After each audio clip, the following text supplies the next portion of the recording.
एक नवाब की पुरइसरार तिरस्माती दुनिया की आप बीती, मोहब्बत और नफ़रत के तसादुम, नेकी और बदी की कशमकश की दास्तान। अस्सलामु अलैकुम दोस्तों, पेशे खिदमत है एक नवाब की पुरइसरार तिरस्माती दुनिया की आप बीती, एपिसोड नंबर 30। उस शाम हम खाने से फारग हुए तो मेरा दूसरा शिकार मालवा भी आ गया। वो उम्र में खादे से चंद साल बड़ा था और उसके मतलब मैं पहले भी बता चुका हूँ कि उसके मज़हब का किसी को भी इल्म नहीं था। क्या है उन लोगों के मज़हब के साथ कोई तलक नहीं होता, फिर भी ये तो मालूम होता था कि फ़लाँ मुसलमान है और फ़लाँ सिख।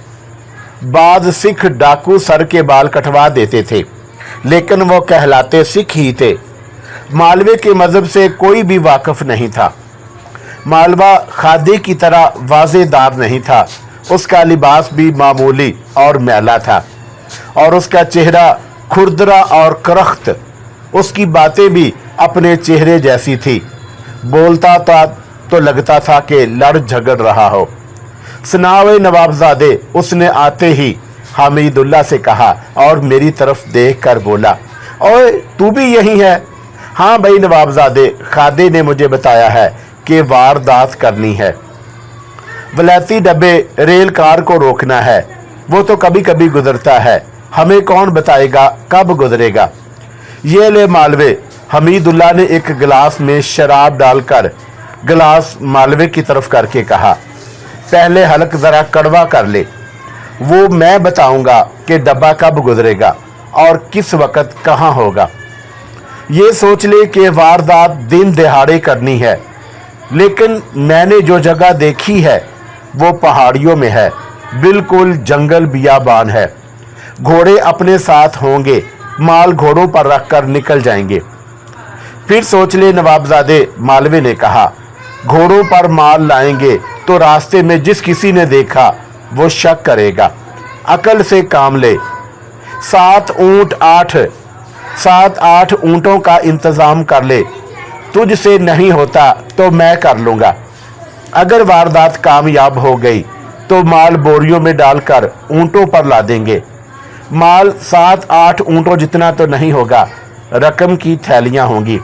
वो एक ही ऊँट उठा लेगा, बाकी ऊँटों पर अनाज की बोरियां होंगी। वापसी पर ऊँटों के साथ 2-3 आदमी होंगे जिनके कपड़े ऊँटों वाले जैसे होंगे। बाकी आदमी वारदात के फौरन बाद बिखर जाएंगे और मुख्तलिफ रास्तों से अपने अपने ठिकाने को चले जाएंगे। और नवाबजादे, ज़रा हिस्से का ख्याल रखना, बंदर बांट ना हो। मालवा मंझा हुआ उस्ताद था, शराब पीता जा रहा था और बोलता जा रहा था। उसकी कोई भी बात फालतू और बेमैनी नहीं थी। खादा भी उस्ताद ही था, लेकिन मालवे के सामने वो बच्चा लगता था। मालवे ने जब हमारी बनाई हुई स्कीम सुनी तो उसमें कुछ रद्दो बदल की और हम सब को बेवकूफ़ और अनाड़ी कहा। खादे को 2-3 गालियां दी और स्कीम को दुरुस्त कर दिया। मालवा और खादा इतने ख़तरनाक वारदात के मतलब इस तरह बातें कर रहे थे जैसे बाजार से कुछ खरीदने जा रहे हों। उनके अंदाज में डर नहीं था, हल्की सी घबराहट भी नहीं थी। मालवे तो बिल्कुल ही निडर था। नवाबजादे, मालवे ने कहा, तूने मेरे दिल की सोची है। अंग्रेज़ों के इस डब्बे को मैंने कई बार देखा था। मुझे मालूम था कि इसमें क्या जा रहा है, लेकिन इतने बड़े शिकार पर हाथ नहीं पड़ता था। कोई बंदूक पिस्तौल भी है मालवे? हमीदुल्ला ने उससे पूछा। पिस्तौल तो एक ही है, उसने जवाब दिया।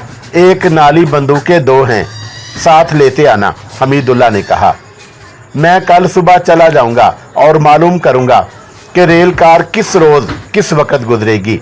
तुम और खादा अपने अपने ठिकाने पर मौजूद रहना। मालवा और खादा रात को ही चले गए। सुबह हमीदुल्ला खान ये कहकर चला गया कि हो सकता है वो 2-3 दिनों बाद वापस आए। मैं और शहनाज अकेले रह गए। उस महल नुमा मकान में 2 औरतें और भी थी।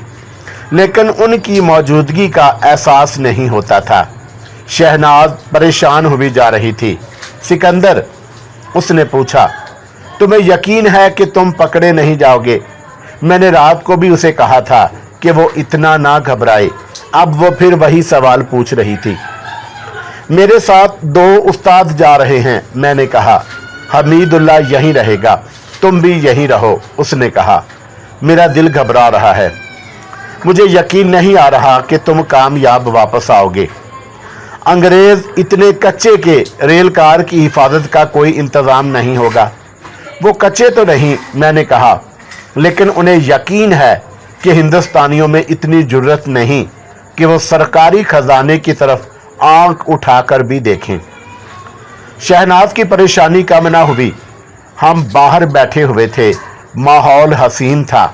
मेरे पास बैठी हुई शहनाज माहौल से ज़्यादा हसीन थी। मैं जवान था, वहाँ फूलों की महक थी, लेकिन मेरा जहन कहीं और भटक रहा था। दिल पर बोझ था, आसाबी तनाव बढ़ता जा रहा था। मैं शहनाज के साथ कोई बात करता या उसकी किसी बात का जवाब देता था तो जुबान भी साथ नहीं देती थी। मुझ पर हेजानी सी कफियत तारी होती जा रही थी। एक मसला मुझे परेशान कर रहा था कि मैंने अभी तक अपने साथी सुल्तान को रिपोर्ट नहीं दी थी कि मैं क्या कर रहा हूं और क्या कर चुका हूं। उसने ये रिपोर्ट डीएसपी क्लार्क को पहुंचानी थी। अब तो मुझे किसी न किसी बहाने वहां से निकलना ही था। सुल्तान मुझसे कुछ दूर था। हम वहीं बैठे बातें कर रहे थे कि एक साधु सा आ गया और उसने जोगिया रंग के कपड़े पहने हुए थे। उसके गले में मोटे और भद्दे से मोतियों की माला थी। उसके हाथ में स्लेट और फटी पुरानी एक किताब थी। कंधे से उसने थैला सा लटका रखा था। वो हमारे सामने आन रुका और हमें सलाम किया। खैर हो नवाब के ख़ानदान की, उसने अपने से लहजे में कहा। हुक्म हो तो ज्योतिषी कुछ बताए। ज्योतिषी बाबा फाल निकालेगा, मांगेगा कुछ भी नहीं। तेरे मन की मौज है, कुछ दान करेगा तो ज्योतिषी का मन राजी हो जाएगा। वो मेरे सामने अकड़ूं बैठ गया और मेरा दायां हाथ अपने हाथ में लेकर मेरा हाथ फैलाया। क्यों इंतजार कराता है उसे नवाबजादे महाराज, उसने मुझे कहा। वो अकेली बैठी तुझे याद कर रही है और तेरा दिल इतना खटूर है कि तू उधर ध्यान ही नहीं देता। क्या चिंता है तेरे मन में? ज्योतिषी बाबा, मैंने उसे कहा, उसे कहो थोड़ा और इंतजार करे, तेरे महल खड़े रहें, तेरी मारियां आबाद रहें। उसने पेशावर ज्योतियों के लहजे में कहा। ये तो पूछ के वो है कौन, कहेगा तो मिला देंगे। ज्योतिषी जी, शहनाज ने कहा, इसका हाथ देखकर बताएं कि जिस कारोबार में इसने हाथ डाला है उसमें इसे नुकसान तो नहीं होगा। जाने दो शहनाज, मैंने ज्योतिषी के हाथ से अपना हाथ खींचकर कहा। ये क्या बताएगा, इसे तो अपनी किस्मत की खबर नहीं कैसी है। कोई किस तरह मांगता है, ये इस तरह मांग रहा है। नफा नुकसान सोच ले नवाबजादे जी, ज्योतिषी ने कहा। जो हम जानते हैं वो तू नहीं जानता। ज्योतिषी महाराज, मैंने तंजिया कहा, तुम कहोगे कि कारोबार खतरे में है, 5 रुपए दो और मैं सब खतरे टाल दूंगा। सुनो महाराज, मैं कामयाब हो चुका हूँ, नुकसान का कोई डर नहीं। और वो जो मेरा इंतज़ार कर रही है उसे कह दे कि शादी की तैयारी करे, मैं बारात लेकर आ रहा हूँ। सोच समझ कर कदम रख नवाबजादा जी, ज्योतिषी ने कहा। ला कुछ दे दे, खाली हाथ चलता ना कर। फिर सोच ले, कल परसों हम फिर आएंगे। ज्योतिषी बाबा ने तेरे हाथ पर एक लकीर देखी है, तुझको बताएंगे कि ये लकीर क्या कहती है। चाहे डबो दे, चाहे बेड़ा पार कर दे। हंसी में ना टाल शहजादे, ये ले। मैंने उसे एक अठन्नी देकर कहा, इस वक्त टल जा, फिर आ जाना। मेरा बेड़ा ये लकीरें नहीं डबो सकती। सिकंदर, शहनाज ने कहा, मैं इसे हाथ दिखाना चाहती हूँ। फिर आएगा तो दिखा देना, मैंने उकताहट से कहा। परसों आ जाना ज्योतिषी महाराज। उस वक्त मेरी जहनी कफियत कुछ और थी। मैंने ज्योतिषी को चलता किया। तुम ये तो उससे पूछ लेते कि तुम जिस काम के लिए जा रहे हो ये पैसे मांगने का ढंग है शहनाज। मैंने उसकी बात पूरी ना होने दी और कहा, परसों ये आ गया तो मैं इसे बहुत जलील करूंगा। क्या तुम हाथ की लकीरों को नहीं मानते? मानता हूं शहनाज, मैंने कहा। ये एक इल्म है मगर समुंदर जैसा। इसे हासिल करने के लिए रातों का रियाज करना पड़ा और उम्र गालनी पड़ती है। और शहनाज, खुदा बाद इंसानों को ऐसी ताकत दे देता है कि वो आने वाले वक्त की खबर दे देती हैं। तुम्हें याद है हमारे मोहल्ले में कभी कभी एक पगली आया करती थी। मैं उस वक्त बहुत छोटा था, अम्मी अभी जिंदा थी। मैं यही कोई 5-6 साल का होऊंगा। हाँ हाँ, शहनाज ने कहा। मुझे तो वो पगली इस तरह याद है कि जैसे अब भी मेरे सामने घूम फिर रही हो। मैं उसकी होक सुनकर डर जाया करती थी। मैं उस वक्त 13-14 साल की हो गई थी। वो पगली चलते चलते रुकती और मुंह आसमान की तरफ करके बड़ी जोर से हू की आवाज निकाला करती थी। वो एक रोज मेरे घर आ गई थी। मैंने कहा। मेरे अब्बा जान को गुस्सा आ गया। पगली ने उन्हें देखकर मेरी अम्मी से कहा, ये शख्स रास्ता भूल जाएगा, फिर वो रास्ता भी जो ठीक नहीं होगा इसके पांव के नीचे से निकल जाएगा। हाँ सिकंदर, शहनाज ने आह लेकर कहा, पगली की ये पेशगोई तो बिल्कुल सही निकली। मैं तुम्हें बता रहा हूं कि खुदा ने हर इंसान में हर ताकत डाल रखी है। मैंने कहा। कोई नहीं कह सकता किस वक्त कौन सी ताकत उभर आए। मुझे देखकर पगली ने कहा था कि यह दिलों को तड़पाएगा और खुद भी तड़पेगा, लेकिन इसका सफर बड़ा लंबा है। उसने ये भी कहा था कि यह जिस तरफ देखेगा उधर क़यामत टूटेगी, लेकिन ये आग में से गुजर कर वहां तक पहुंचेगा। देख लो शहनाज, मैं तुम्हें सुना चुका हूं कि मैं किस आग में से गुजरा हूं और मालूम नहीं कितना अरसा और आग में से ही गुजरता रहूंगा। उसने मुझे भी देखा था, शहनाज ने कहा, और मेरी माँ से कहा था, इस लड़की का हुस्न इसे किसी घर में बसने नहीं देगा। इसकी खूबसूरती इसे डुबोएगी और जिस किसी का वजूद इसके वजूद से लग गया वो तबाह होगा। उसने ये भी कहा था कि यह बड़ा कीमती हीरा है, कई हाथों में बिकेगा। मेरी माँ ने पगली को गालियां देकर घर से निकाल दिया था। माँ कहती थी, ये पगली है, जो मुंह में आता है कह डालती है। उसकी हर बात पूरी हुई है। तुम्हारे अब्बा जान का अंजाम भी वही हुआ। ताजे का अंजाम तुमने देख लिया है। अब मुझे किस अंजाम को पहुंचाओगी? मैंने मुस्कुराते हुए कहा। वो तो मेरी रूह है जो तुम्हारी रूह से मोहब्बत करती है, शहनाज ने कहा। मैंने तुम्हारे अब्बा जान को भी दिल से कबूल नहीं किया था और ताजे को भी मैंने पसंद नहीं किया था, और हमीदुल्लाह का क्या बनेगा? शहनाज को धचका सा लगा और जब उसने मेरी तरफ देखा तो मुझे उसके चेहरे पर घबराहट और परेशानी सी नजर आई। मैंने हंसकर इस मौजू को टाल दिया और कहा कि सब वहम है, लेकिन मैं अपने जहन से इस वहम को ना निकाल सका। पगली की पेशगोइयां सही होती जा रही थी और मुझे हमीदुल्लाह का अंजाम अच्छा नजर नहीं आ रहा था। शहनाज की परेशानी बढ़ती जा रही थी। मेरी एक बात का जवाब देते उसकी जुबान में हकलाहट सी आ गई। शहनाज, मैंने उसके एक गाल पर हाथ रखकर उसका चेहरा अपनी तरफ किया और कहा, आओ अंदर चलें। तुम इतनी उदास क्यों हो गई हो? उसने मेरी आंखों में आंखें डाल दी। वो कुछ और समझी। नहीं सिकंदर, उसने घबराहट के लहजे में कहा, नहीं, मैं तुम्हें इस अंजाम तक नहीं पहुंचने दूंगी। नहीं, मुझे अपने साथ कमरे में ना ले जाओ। मैंने उसका ये वहम दूर करने के लिए कि मैं उसे किसी और मकसद के लिए कमरे में नहीं ले जा रहा बहुत कुछ कहा। मालूम नहीं, उसने अपने आप से बातें करने के अंदाज में कहा, पता नहीं ये हीरा और कितने हाथों में बिकेगा। हमीदुल्लाह खान अगले रोज सूरज गुरूब होने से पहले ही आ गया और आते ही मुझे अलग कमरे में ले गया। उसने रेल कार का सही दिन और वक्त मालूम कर लिया था कि रेल कार उन पहाड़ियों में से किस वक्त गुजरेगी जहां हमने उसे रोकना था। वहां से उसे सूरज गुरूब होने से थोड़े ही वक्त पहले गुजरना था। उसमें क्या आ रहा है? मैंने पूछा। ये मालूम नहीं किया जा सका, हमीदुल्लाह ने जवाब दिया। ये बड़ी सख्ती से राज में रखा जाता है। अब ये देख लो कि सिर्फ 4 दिन रह गए हैं। मालवे और खादे को बुला लें, मैंने कहा। वो अपने आदमियों के साथ रात के वक्त यहाँ पहुँचे, दिन की रोशनी में कोई हरकत ना हो। रात को ही हमीदुल्लाह खान ने अपना एक ख़ास आदमी खादे की तरफ भेज दिया। उसी आदमी को खादे से मिलकर मालवे के पास जाना था। मैं और हमीदुल्लाह खान शाम के खाने के बाद फिर अलग बैठ गए और बातों बातों में वारदात का रहल सहल करने लगे। हमीदुल्लाह को जाए वारदात पर नहीं जाना था। मैं बातें तो उसके साथ कर रहा था, लेकिन जहन में अपने मिशन की रहल सहल कर रहा था। मेरा कोई तजर्बा नहीं था।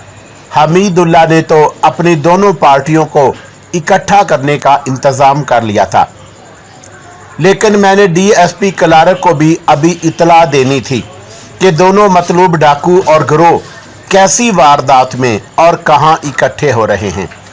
उसी इतला पर डीएसपी ने उन्हें पकड़ने का बंदोबस्त करना था। मैंने बाहर जाने का एक बहाना सोच लिया। खान साहब, मैंने कहा, सुबह मुझे एक घोड़ा दें, मैं वारदात वाली जगह देख आऊं। अकेले क्यों जाओगे? हमीदुल्लाह ने कहा, मैं भी साथ चलूंगा। मैंने सोचा था कि मैं इस बहाने अपना उस जरिए तक पहुंच जाऊंगा जो मेरे और डीएसपी के राब्ते के लिए उस इलाके में मौजूद था, लेकिन हमीदुल्लाह खान भी तैयार हो गया। उसे टालना मुमकिन नहीं था। मेरा ख्याल है हमें एहतियात करनी चाहिए, मैंने कहा। ना ही जाएं तो बेहतर है।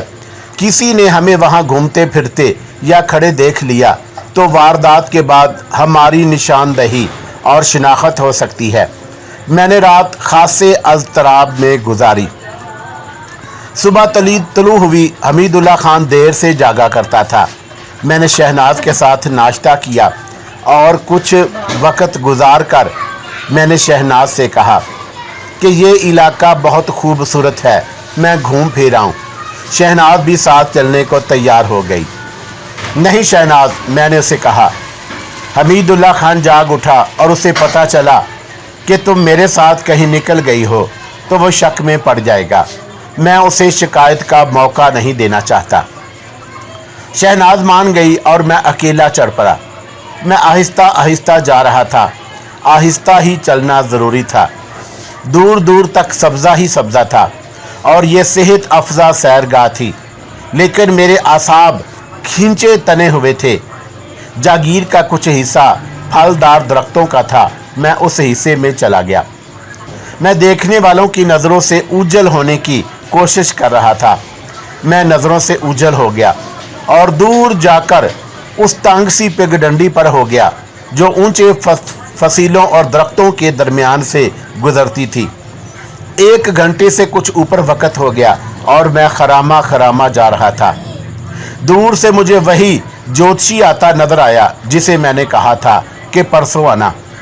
मुझे देखकर उसने कदम तेज कर दिए और मैंने भी ज़रा तेज चलना शुरू कर दिया। चंद कदम दूर रह गया तो ज्योतिषी ने बोलना शुरू कर दिया। तेरे बुलावे पर आया हूँ नवाबजादे, उसने कहा और मेरा हाथ अपने हाथ में लेकर बोला। क्या खबर है यार, साहब ने जान खा ली है, तुम्हारे इंतज़ार में इधर आ गया हूँ। मैंने कहा, देखो सुल्तान, फ़ौरन साहब को इतला देने चले जाओ, फंदा तैयार हो गया है और दोनों पार्टियां आ रही हैं। परसों तुम आए तो मेरे पास एक औरत बैठी हुई थी, उसकी वजह से मैं इशारों में तुम्हें पैगाम देता रहा था। क्या तुम मेरा पैगाम समझ गए थे? हाँ सिकंदर, सुल्तान ने ज्योतिषी के बहरूप में मेरे पास आया था। कहा, मैंने तुम्हें कहा था कि एक रूह तुम्हारा इंतज़ार कर रही है। मैं तुम्हारी अक्ल की तारीफ़ करता हूँ कि तुमने मेरी इस बात को मजाक में रंग लिया और उसी लहजे में जवाब दिया कि उसे कहो कि इंतज़ार करे, मैं बारात लेकर आऊँगा। मैं तुम्हारे सारे इशारे समझ गया था और मैंने यहाँ से जाते ही क्लार्क साहब को पैगाम भेज दिया था कि सिकंदर काफ़ी हद तक कामयाब हो चुका है और उसने 2 दिन इंतज़ार करने को कहा है। मैं आज कुछ शशोपंज में आया था कि तुम अकेले मिल भी सकोगे या कोई और चक्कर चलाना पड़ेगा। ये ज्योतिषी मेरा साथी सुल्तान अहमद था। मैंने पहले सुनाया है कि चंद एक देहातियों को भी एतमाद में लिया गया था। ये मेरा नहीं, ये हमारे डीएसपी का बंदोबस्त था। सुल्तान को उन्होंने अपने पास रखा हुआ था और पहले रोज ही उसे ज्योतिषी बना दिया था और वो इन 2-4 दिनों में ही ज्योतिषी की हैसियत से मशहूर हो गया था। इब्तदा में ये तय हुआ था कि मैं उसके पास पहुंचूंगा और रिपोर्ट दूंगा, लेकिन मैं ना जा सका, जिसकी वजह बयान कर चुका हूं। वो इंतज़ार करते करते मेरे पास आ गया। अब पूरी रिपोर्ट दो, सुल्तान ने कहा। मैंने उसे ये सारी तफसील सुनाई जो मैं आपको सुना चुका हूँ। मैंने उसे रेल कार के दिन और वक़्त के मुतल्लक भी बताया। हम दोनों तजर्बेकार तो नहीं थे, लेकिन ट्रेनिंग हासिल की थी और एसपी और डीएसपी ने हमें बहुत सी हदायत दी थी। हम उनकी रोशनी में काम कर रहे थे। सुल्तान ये कहकर चल पड़ा कि वो कबल अज वक़्त मुझे इतला दे देगा कि क्लार्क साहब ने क्या बंदोबस्त किया है और मैंने क्या करना है। सुल्तान को पैगाम देकर मेरा असाबी तनाव ख़त्म हो गया। मुझे ऐसे महसूस होने लगा कि मैं अकेला नहीं हूँ। मैं हल्का फुल्का होकर वापस आ गया। हमीदुल्ला जाग उठा था। शहनाज उसके कमरे में थी। मैं अपने कमरे में चला गया। रेल कार की आमद में एक दिन रह गया था। मालवे और खादे ने अपने आदमियों के साथ रात को आना था। ज्योतिषी बाबा फिर आ गया। मैं चूँकि उसके इंतज़ार में था, इसलिए मैं इस कोशिश में रहता था कि शहनाज या हमीदुल्ला मुझे कमरे में ना बिठाएं, बल्कि मेरे साथ बाहर बैठें। हम तीनों बाहर बैठे हुए थे जब ज्योतिषी आया। उसने ज्योतिषियों जैसी बातें की और हम तीनों के दरमियान अकड़ूं बैठ गया। शहजादे, ज्योतिषी ने मेरा हाथ पकड़कर कहा, तूने मुझे परसों आने को कहा था, पर लोग मुझे हिलने ही नहीं देते। आज आया हूँ, बोल तेरी उस लकीर का हाल बता दूँ। खान साहब, मैंने हमीदुल्ला से कहा, उस रोज़ उस शख्स से बड़ी मुश्किल से जान छुड़ाई थी, आज फिर आ गया है। मैंने ज्योतिषी से कहा, बता क्या बताता है। तो फिर सुन। ज्योतिषी ने मेरा हाथ फैलाकर देखते हुए कहा, ठंडे दूध को फूंके ना मार, तेरे सब काम शुद्ध हैं। किस्मत ने तेरा सारा बंदोबस्त कर दिया है। उस रोज़ तूने ज्योतिषी बाबा को मजाक में टाल दिया था कि बारात लेकर आऊँगा। अब ज्योतिषी बाबा की सुन ले, बारात के साथ आना, थोड़ी गड़बड़ होगी, ज़रा इधर उधर हो जाना, पर दुल्हन तुझे मिल जाएगी। और उसने मेरी आंखों में आंखें डालकर पलकों को हल्की सी जुम्बश दी। मैं पैगाम समझ गया। फंदा तैयार था और मुझे वहाँ तक जाना था, फिर इधर उधर हो जाना था। ज्योतिषी बाबा, मैंने तंजिया लहजे में कहा, तुम नशे से टूटे हुए मालूम होते हो। मैंने 1 रुपया निकाल कर उसे देते हुए कहा, जाओ और सहूटा लगा लो, मुझे तुम्हारी कोई बात समझ में नहीं आई। ठहरो सिकंदर, शहनाज ने कहा, मैंने उस रोज़ इससे पूछा था कि जिस कारोबार में तुम लोगों ने हाथ डाला है उसमें नुकसान तो नहीं होगा। मुझे इससे इस सवाल का जवाब ले लेने दो। रानी, ज्योतिषी ने झूमती हुई आवाज़ में कहा, ज्योतिषी बाबा ने तेरे ही सवाल का जवाब दिया है। इस कारोबार में नफ़ा ही नफ़ा है, तू चिंता ना कर। कुछ देर और गपशप होती रही। हमीदुल्ला ने अपना हाथ सुल्तान के आगे कर दिया।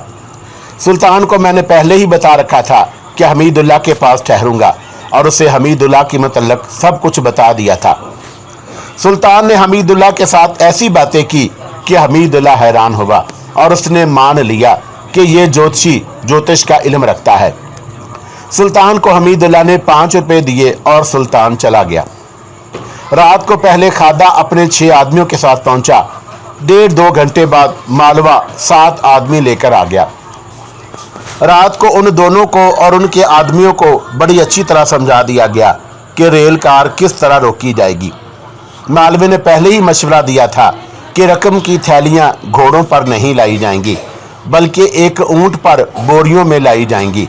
ऊंट 7-8 होंगे जिन पर अनाज की बोरियां लदी हुई होंगी। सिर्फ एक ऊंट खाली होगा।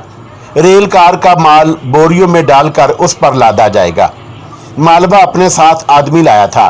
उसने बताया कि उसका एक आदमी 6 ऊंट ला रहा है।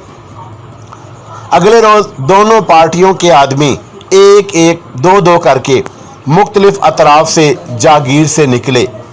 6 ऊंटों पर हमीदुल्ला के गोदाम से, जो उसने वहां बना रखा था, गंदम और दालों की बोरियां लादी गईं। एक ऊंट पर खाली बोरियां रखी गईं। 2 दिन उन ऊंटों को साथ लेकर किसी और तरफ चल पड़े। मैं एक घोड़े पर बैठा میرے ہاتھ میں 2 نالی بندوق تھے اور میں اس انداز سے نکلا جیسے میں شکار پر جا رہا ہوں۔